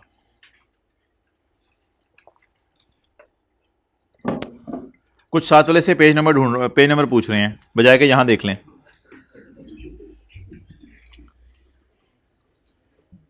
ओके भाईजान, ये कितने महीने की इनकम बुक की है? ये कितने महीने की इनकम बुक की है? ये कितने महीने की इनकम बुक की है? 3 महीने की। लीज कब शुरू हुई है? यकम मार्च को। कितने महीने की इनकम बुक हो गई? 9 महीने की। कितने महीने की इनकम बुक होनी थी? तो कितने महीने की इनकम बुक नहीं हुई? अब जरा नजर मार के बताएं कि हमारी तो पेमेंट्स 19 में एंड हो गई हैं, अब कोई आया शाया तो है नहीं, अब कोई आया शाया तो है नहीं, लेकिन कमाया तो है ना। कब तक का कमाना बुक कर चुके हैं? 30 नवंबर तक का। 9 महीने का कमाना बुक कर चुके हैं। अब 1 महीने का कमाना कैसे बुक करें? 12 को नहीं पकड़ना, आप आया को पकड़ के उसकी वॉट लगाने लगे हैं। आया को नहीं पकड़ना, पकड़ना किसको है? कमाया को पकड़ना है। कमाया को पकड़ें। ये कितने महीने का कमाया? 3 महीने का कमाया। 3 महीने के कमाए में से 1 महीने का कमाया आप निकाल सकते हैं मक्खन में से बाल की तरह। निकालें, डिवाइडेड बाय 3 मल्टीप्लाइड बाय 1, 3.2। ये किस महीने की इनकम बुक करेगा लेसर? दिसंबर में एसेट लीज पे देने की इनकम बुक करेगा। सो दैट इज कमाया, rent receivable debit, rental income credit. ये एंट्री मिस करने का चांस था, लेकिन कोई मसला नहीं, मिस हो भी जाए तो खैर है, बाकी एंट्रीज भी तो बंदा कर ही लेता ना पेपर में। और ये ना कहा करें आपको भी पेपर जाके देखें फिर पता चलता है बाकी एंट्रीज बंदा कर लेता है या नहीं। अच्छा 31 दिसंबर 19, डेप्रिसिएशन कॉस्ट कितनी है? 200। Residual value 16, 200 minus 16 divided by 8 years. Done. अच्छा पूरा का पूरा ही ग्लास माशाल्लाह बच गया।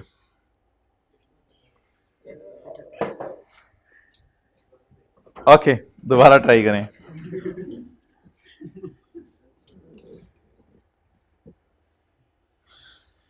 अच्छा था सवाल, वैसे एंजॉय ही है, मजे का सवाल था।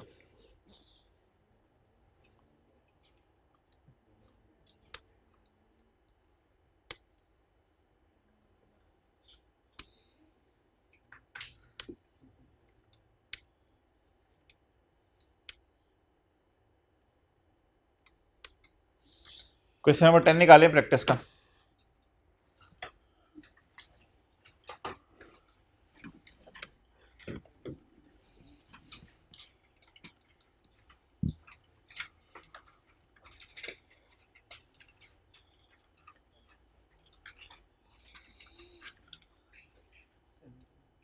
Page number 71।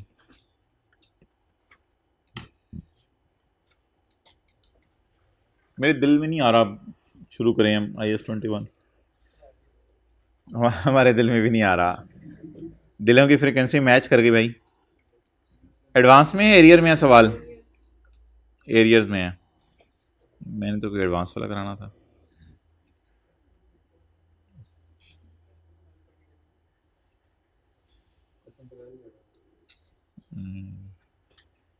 नहीं नहीं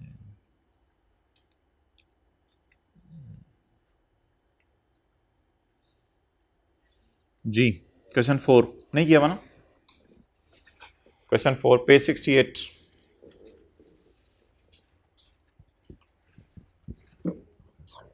On Jacom October 2008, number company entered into an agreement to lease a machine that had an estimated useful life of 4 years। सब डिस्काउंटिंग की रिवीजन हो रही है आज, कुछ भी नहीं है, बाकी सारी नॉर्मल एंट्रीज रिवाइज हो रही हैं।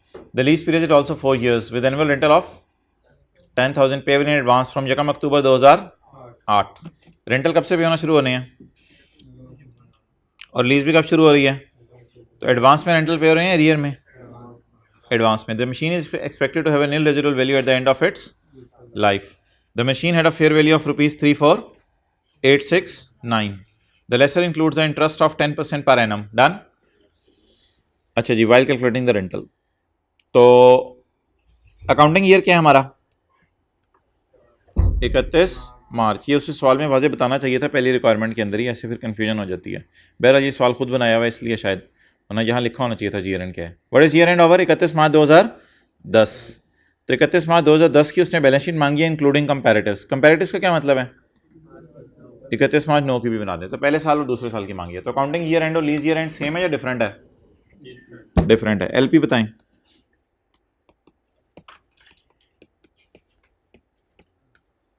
दस हजार की कितनी किस्तें? कितना हो गया? पीवी बताएं। ऑन यकम अक्टूबर 2000, मैं देख लेता हूँ, नहीं रहने दिया करें, मैं देख लूँ, कोई मसला नहीं। आप ना बस रिलैक्स होकर बैठा करें, टेक लगा के ना कैलकुलेटर, उसके अलावा बस आके ना लेक्चर ले जाया करें, मेहरबानी होगी। 10,000 जमा 10,000 इंटू 1 माइनस 1 पॉइंट, ये 3 क्यों लिखे मैंने? 4 किस्तें हैं। ये 10,000 बोला, मैं इधर हूँ ना। ओ हाँ, तो बाकी 3 बच गई जी। पीवी 34,869।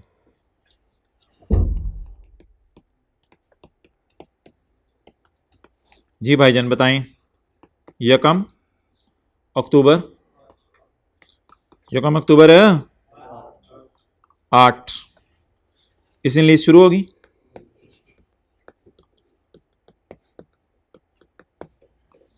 जी क्या पीवी है? 34,869 जी। यकम अक्टूबर 8 10,000। यकम अक्टूबर 9, यकम अक्टूबर, यकम अक्टूबर कितना जी? 10,000। अमोर्टाइजेशन शेड्यूल निकाल लेते हैं।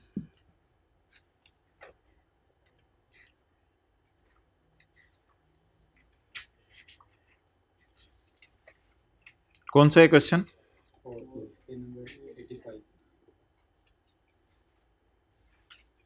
अच्छा, होमवर्क में ये सारे सवाल हैं अब आपके।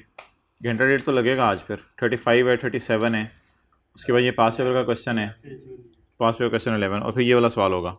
ये वाला बड़ा मज़े का सवाल है, क्वेश्चन 4।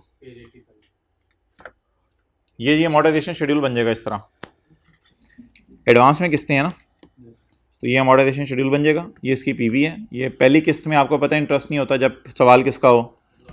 एडवांस का हो। अब भाईजान, अब मैं आपसे सवालात शुरू करने लगा हूँ, अब आपने तैयार हो जाना है। अब आपने मुझे सबसे पहले जर्नल एंट्रीज बतानी है।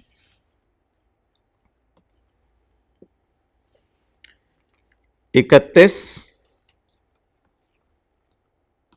मार्च 2009 के साल की। जी भाई, यकम अक्टूबर 8 को एंट्री बोलें। ROU debit 34,869।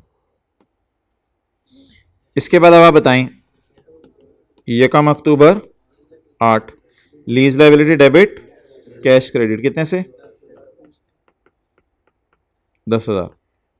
आगे बोलें जी। कोई अच्छा सा बच्चा ये बताए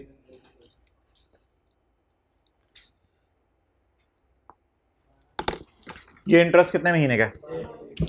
और पागल 6 महीने का मैं इधर से कोई लगाऊं, ये इंटरेस्ट कितने महीने का है? अक्टूबर नवंबर दिसंबर 8 के, अभी अकाउंटिंग ईयर को फारिग करें, अक्टूबर नवंबर दिसंबर 8 का और जनवरी से लेकर सितंबर 9 का, ये कितने महीने का इंटरेस्ट है? 12 महीने का। मेरा ईयर एंड क्या है? 31 मार्च 9, 31 मार्च 9। तो मुझे बता दें मैं कितने महीने का इंटरेस्ट बुक करूं? बुक 6 महीने का। किस कौन से वाले 6 महीने? अक्टूबर नवंबर दिसंबर 8 के और जनवरी फरवरी मार्च 9 के। इस 6 महीने का इंटरेस्ट इस 12 महीने वाले में पड़ा होगा, तो डिवाइडेड बाय 12 मल्टीप्लाइड बाय 6। समझ रहे हैं बात को? बहुत अच्छी रिवीजन हो रही है आज। तो बता दें क्या एंट्री बनेगी? 31 मार्च 9 को इंटरेस्ट एक्सपेंस डेबिट, और आईपी लिख दूं, मसला तो नहीं होगा। इंटरेस्ट पेएबल कितना? 1244। और अगली एंट्री डेप्रिसिएशन की है, वो 6 महीने की खुद ही निकाल लीजिएगा छोड़ने पर उसको। अच्छा जी, डन हो गया। अब साल बताएं अगला। ना ये कम अक्टूबर ना डियर, ऐसा ना कर यार प्लीज। 31 मार्च 2010। अगला साल क्या? 31 मार्च 2010। ऐसे दोबारा लीज पे लेंगे? नहीं। अब बता दें जी, यकम अक्टूबर 2009 को जो एंट्री होगी वो क्या बनेगी? यकम अक्टूबर 2009 को जो एंट्री होगी वो क्या बनेगी? बताएं एंट्री। कैश क्रेडिट कितने से? 10,000 से। और लीज लाइबिलिटी कोई कंपाउंडिंग शंपाउंडिंग इंटरेस्ट कुछ नहीं की भी, किसने कुछ मिसिंग तो नहीं है ना? तो नॉर्मल तरीके से सवाल को चलने दें। और इंटरेस्ट एक्सपेंस बुक नहीं कर सकते यार, इसको एक्सपेंस में नहीं डाल सकते। इसका 6 महीने तुम एक्सपेंस में डाल चुके हो, इसके 6 महीने एक्सपेंस में डाल चुके हो, इसी के तो 6 महीने एक्सपेंस में डाले हैं। तो अब मुझे बताएं, यकम अक्टूबर 2009 पे मैं खड़ा हूं, तो सोचें पिछले साल के 6 महीने का इंटरेस्ट पे कर रहा हूं इस अभी इसमें।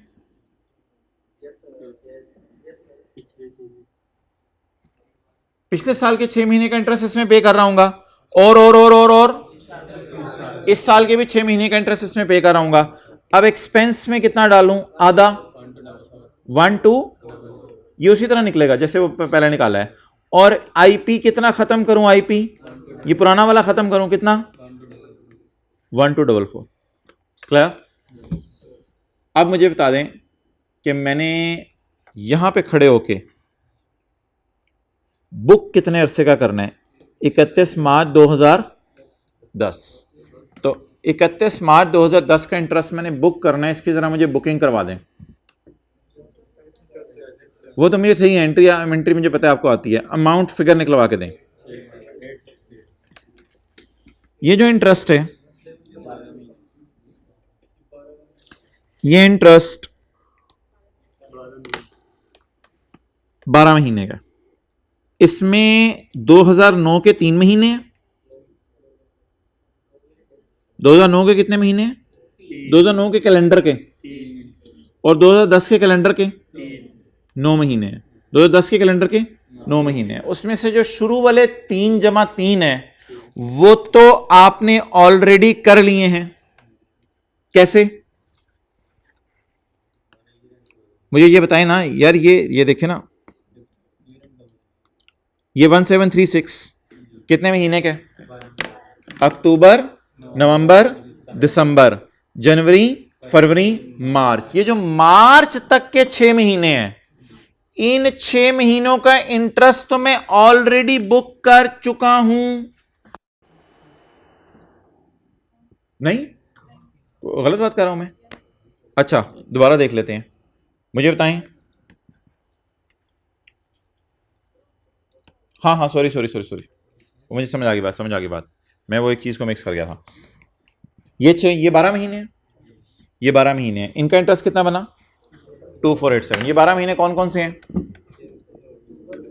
अक्टूबर नवंबर दिसंबर 8 का, और फिर आगे जनवरी, फरवरी, मार्च, कब तक का? 9 का। तो इसके 6 महीने का तो मैंने बुक कहां कर लिया था? ये पिछले साल। फिर उसके बाद आगे चलें, अप्रैल, मई, जून, जुलाई, अगस्त, सितंबर, कितने महीने हो गए? 6 महीने। उन 6 महीने का कितना बना? 1244। उन 6 महीने का जो 1244 इंटरेस्ट बना, वो 1244 वाला इंटरेस्ट मैंने जो है वो यहां खर्चे में डाल दिया। अब मैं कहां खड़ा हूं? 31 मार्च 10 पे। अब कहां खड़ा हूं? 31 मार्च, यानी हमारे अकाउंटिंग ईयर एंड पे। जब मैं 31 मार्च 10 पे खड़ा हूंगा तो मुझे 31 मार्च 10 का इंटरेस्ट यहां से मिलेगा। अब यहां से जो मिलेगा वो अब मुझे बताएं कैसे मिलेगा? अक्टूबर, नवंबर, दिसंबर 2010 वाला, और जनवरी, फरवरी, मार्च 2010 के 3 महीने वाला। ये सारा का सारा अभी तक पेएबल है और ये पे नहीं हुआ। इसको मैं बुक करूंगा। करवाएं जी। इंटरेस्ट एक्सपेंस डेबिट और इंटरेस्ट पेएबल क्रेडिट जी। 860। ये आपने किसके साथ सुलूक किया है? 1736 के साथ, 6/12। इसी तरह आगे चलता रहेगा। इस सवाल की एंट्रीज देख लें, सारे सालों की हुई है। तो ये अच्छा सवाल है, ये जरा रिवीजन हो जाएगी आपकी। ये एक अच्छा सवाल है, इसको कीजिएगा। ये किसकी बात हो गई? जर्नल एंट्रीज की। अब आप मुझे बताएं अगली चीज क्या होगी? P&L, बैलेंस शीट और नोट। ओके, पहले 3 चीजों की बात बताएं। इंटरेस्ट एक्सपेंस, इंटरेस्ट पेएबल और लेसर के नोट में अनअर्न्ड इंटरेस्ट। इन 3 चीजों के लिए मुझे लाइन की जरूरत, बल्कि किससे खेलूंगा? डेट से खेलूंगा।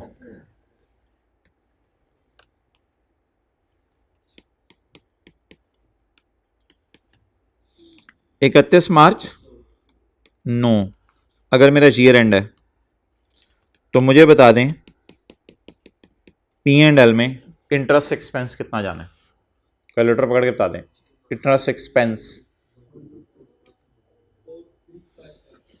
अच्छा जी, मुझे ये बताएं ये इंटरेस्ट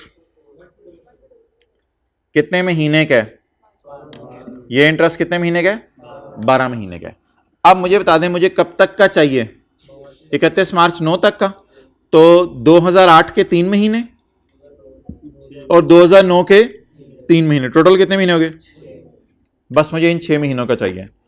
ये 2487 इंटू 6/12, 1244। चलें इसका P&L बनाएं।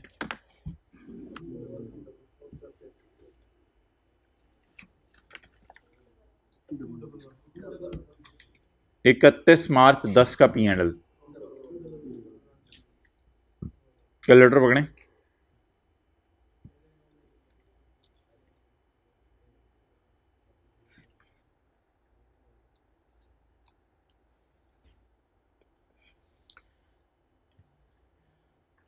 यार इसका ये मतलब है ना, 31 मार्च 10 का क्या मतलब है? 31 मार्च 10 का मतलब है मुझे 1 अप्रैल 9 से 31 मार्च 10 के 12 महीने का इंटरेस्ट चाहिए। इसका कोई और मतलब हो आपके जहन में आ रहा तो बता दें। इसका यही मतलब है ना, मुझे 1 अप्रैल, मुझे यानी कि अप्रैल, मई, जून, जुलाई, अगस्त, सितंबर, अक्टूबर, नवंबर, दिसंबर, जनवरी, फरवरी, मार्च का इंटरेस्ट चाहिए। अच्छा, अब मुझे बता दें मैंने खर्चा बुक करना है या पेएबल पूछा है आपसे? खर्चा बुक करना है। अच्छा, मुझे ये बता दें कि ये जो इंटरेस्ट आ रहा है नज़र 2487, ये सितंबर 2009 तक का है। ऐसा ही है, सितंबर 2009 तक है। अब सितंबर 2009 तक है तो मुझे इसमें से अप्रैल, मई, जून, जुलाई, अगस्त, सितंबर, उसके 6 महीने का इधर से मिल जाएगा, क्योंकि पिछला 6 महीने का तो खर्चे में ऑलरेडी पिछले साल डाल चुका हूं। तो वो 6 महीने यहां से मिल जाएगा। वो कैसे बनेगा? 2487 इंटू 6/12। और 31 मार्च 10 वाला कहां से मिलेगा? 1736। ये 2009 के आखिरी 3 महीने के और 2010 के 9 महीने के। लेकिन मुझे इससे 2009 के आखिरी 3 महीने और 2010 के पहले 3 महीने चाहिए। तो वो निकालने के लिए मुझे इसको डिवाइडेड बाय 12 मल्टीप्लाइड बाय 6 करना पड़ेगा। जी करवाएं। 1736 इंटू 6/12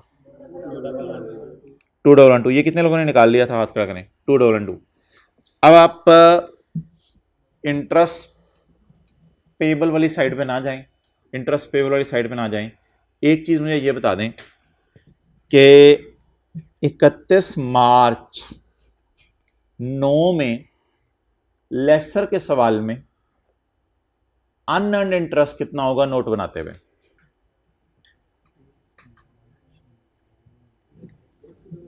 इकतीस मार्च 9 में लेसर के सवाल में अनअर्न्ड इंटरेस्ट कितना होगा?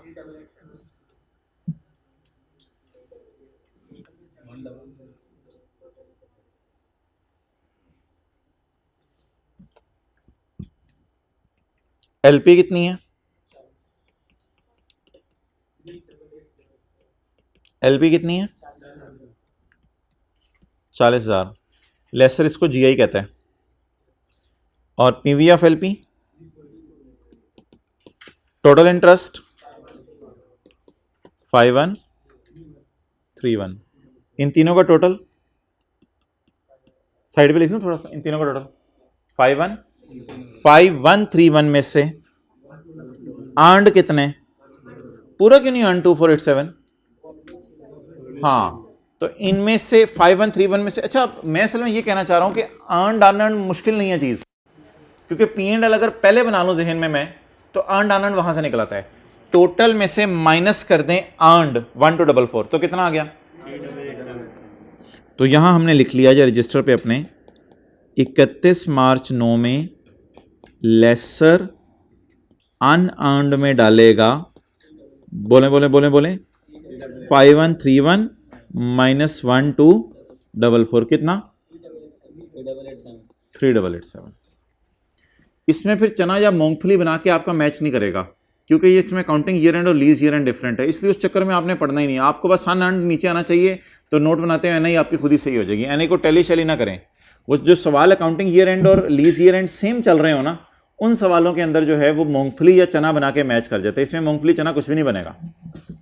तो ये हमारा क्या हो गया? बोले बोले बोले लेसर के लिए अनअर्न्ड। अच्छा जी, 31 मार्च 10 का अनअर्न्ड बताएं। 31 मार्च 10 का अनअर्न्ड बताएं। 31 मार्च 10 का 5131 माइनस 1244 माइनस 2112 कितना आ गया? 1776। ये कितने का सही था? ओके 1776। ये दोनों भी हो गए खत्म, क्लियर। अब क्या चाहिए? जल्दी जल्दी जल्दी, अगर तरतीब आपको सारी चीजों की पता है तो जल्दी जल्दी बताएं आप क्या चाहिए। डेफिशिएंट नहीं, डेफिशिएंट डाल दीजिएगा पी एंड एल में। लीज का करंट नॉन करंट नहीं नहीं नहीं, रिकॉन्सिलेशन नहीं नहीं, मैच्योरिटी एनालिसिस नहीं नहीं, वो इसी तो मैच्योरिटी एनालिसिस कहते हैं। इंटरेस्ट पेएबल, अच्छा आप लोगों ने बोला है वो, शायद इधर आगे वालों की आवाज आई है, उन्होंने कुछ और बोला था। इंटरेस्ट पेएबल, तीन चीजें हम तरतीब से चलाते हैं क्योंकि तीनों चीजें विदाउट लाइन निकल आती हैं। कौन कौन सी चीज? इंटरेस्ट का खर्चा, अनअर्न्ड इंटरेस्ट लेसर के लिए, और तीसरा इंटरेस्ट पेएबल। तो इंटरेस्ट पेएबल जो है वो अब आप मुझे बता दें, इंटरेस्ट पेएबल जो है वो कितना होगा? Balance sheet interest payable. जी बताएं जी। इंटरेस्ट पेएबल, ये जो 2487 है, ये जो 2487 है, ये कितने हिस्से का इंटरेस्ट है?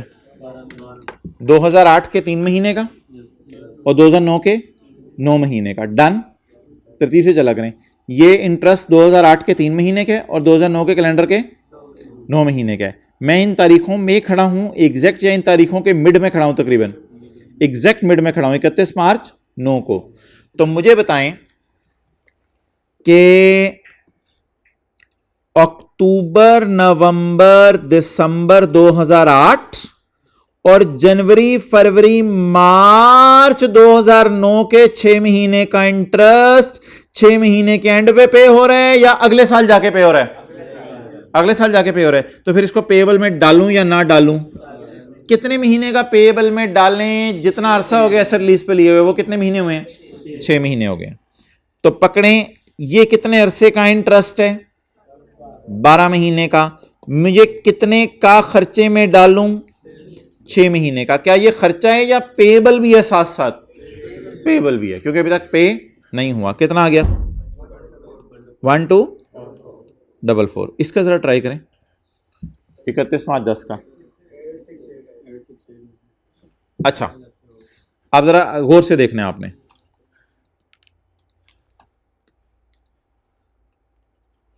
ये जो इंटरेस्ट है ये कितने अरसे का है? 12 महीने का। कितने अरसे के? 12 महीने का। ये जो बैलेंस शीट है एज ऑन कब बन रही है? 31 मार्च 10 को। लेकिन वैसे ही आपसे पूछ रहा हूं, इंटरेस्ट का खर्चा कितना अरसा बनेगा? खर्चा यकम अप्रैल 2009 से 31 मार्च 2010। तो जो यकम अप्रैल 9 से, ये तारीख जरा जहन में रखें, ये वाली यकम अप्रैल 9 से अप्रैल, मई, जून, जुलाई, अगस्त, सितंबर वाला है, वो इस दिन पे नहीं हो गया? तो सितंबर तक के 6 महीने वाला पे हो गया। तो अक्टूबर, नवंबर, दिसंबर, जनवरी, फरवरी, मार्च वाला जो 2010 है उस 6 महीने का स्टिल क्या होगा? पेएबल होगा। वो जो पे होना है वो इसमें पड़ा होगा। तो 1736 इंटू 6/12 कितना? 860। ये क्या वजह होती है कि हमेशा इंटरेस्ट पेएबल, अक्सर सवालों में मैंने देखा है कम आ रहा है, इंटरेस्ट एक्सपेंस ज्यादा आ रहा है। P&L में इंटरेस्ट एक्सपेंस ज्यादा था और इंटरेस्ट पेएबल इधर जो है वो कम आ रहा है। ये क्या वजह है? एक्सपेंस तो साथ साथ पे भी होता रहता है कई दफा, लेकिन अगर पे ना हो सके तो वो पेएबल में चला जाता है। तो इज इट पॉसिबल कि इंटरेस्ट एक्सपेंस ज्यादा हो, पेएबल कम हो? तो ये पॉसिबल है, इंटरेस्ट एक्सपेंस ज्यादा हो जाए और पेएबल कम हो जाए, क्योंकि 6 महीने का पे हो गया तो पेएबल में कितने महीने का डालना है? 6 महीने का। और अगली चीज भाईजान बहुत आसान है, मैच्योरिटी एनालिसिस या बैलेंस शीट में lease liability. Clear? Balance sheet बनाने के लिए हमारे साल की पेमेंट के नीचे, बस खत्म हो रही है क्लास भाई, इधर देखो। बैलेंस शीट बनाने के लिए आपको कह रहा हूं, बैलेंस शीट बनाने के लिए हमारे साल की पेमेंट के नीचे, हमारे साल की पेमेंट 31 मार्च 9 के साल की पेमेंट, ये तो नहीं है 31 मार्च 9 के साल की पेमेंट, ये तो 31 मार्च 9 के बाद अप्रैल, मई, जून, जुलाई, अगस्त, सितंबर में हो रही है, अक्टूबर में हो रही है। ये तो 31 मार्च 9 के साल की आखिरी पेमेंट नहीं है। 31 मार्च 9 के साल की कौन सी पेमेंट है? इस पेमेंट के नीचे क्या लगा दें? अगली बात मेरी बड़ी गौर से सुननी है। 31 मार्च, मैं अभी मैच्योरिटी एनालिसिस समझाने लगा हूं। 31 मार्च 9 का 31 मार्च 9 का मैच्योरिटी एनालिसिस बनाने के लिए लेस देन 1 ईयर जो है वो क्या चीजें होंगी जो 1 साल के अंदर अंदर पे कर देनी है? 31 मार्च 10 तक की पेमेंट्स।